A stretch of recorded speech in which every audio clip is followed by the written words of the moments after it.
Hello po, magandang araw po. Ngayon po magluluto tayo ng Bicol Express pambata version. So ito yung mga gagamitin nating sangkap. Yung pork po, gulay sitaw, patis, toyo, paminta, bawang, bell pepper, tsaka siling anghang. Then, oil, sibuyas, luya, at kakanggata. So, una pong gagawin natin is ilalagay po natin yung toyo. Marinate po muna natin. Kahit sandali lang. Then, pagkatapos po nyan, umpisa na po natin mag-isa. Papainitin po natin yung pot natin. Pag mainit na, lalagay na yung oil.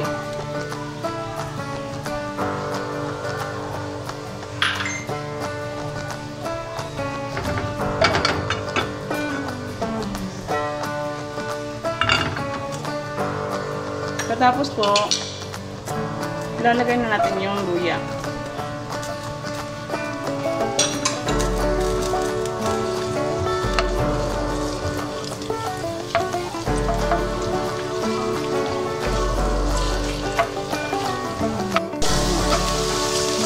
Sinasangkot siya lang po muna yung luya, then ilalagay na po yung bawang pala.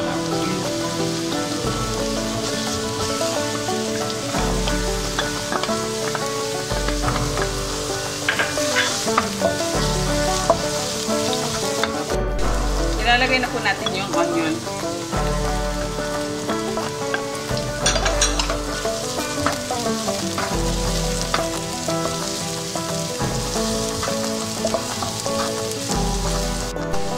Susunod po natin yung pork. Minarinate na natin sa toyo at paminta na pork.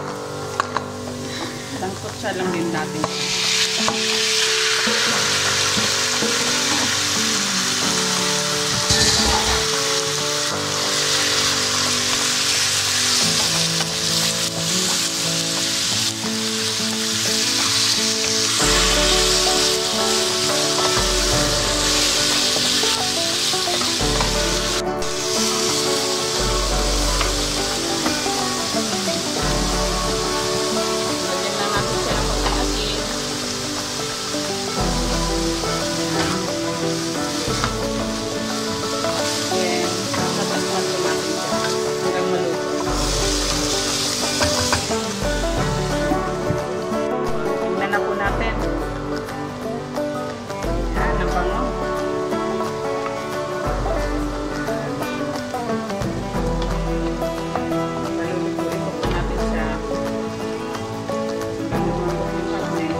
Malambot na yung karne.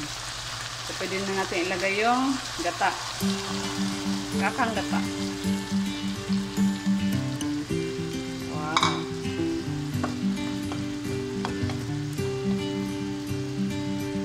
Then, yung sitaw. Yung gulay. At yung bell pepper. Tsaka siling. So, siling pula yung ginamit namin kasi yan yung available. Dapat siling green. Pero, kasi pambata siya na version, kaya medyo tipid kami sa sili para hindi maanghang. Then, the patis. Yan. Palasa.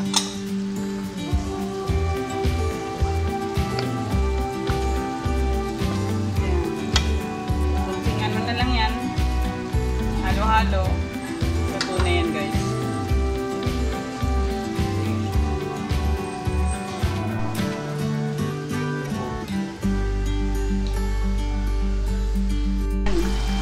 Luto na po. Luto na po yung Bicol Express natin, pambata version. Thank you po sa panunood. Bye!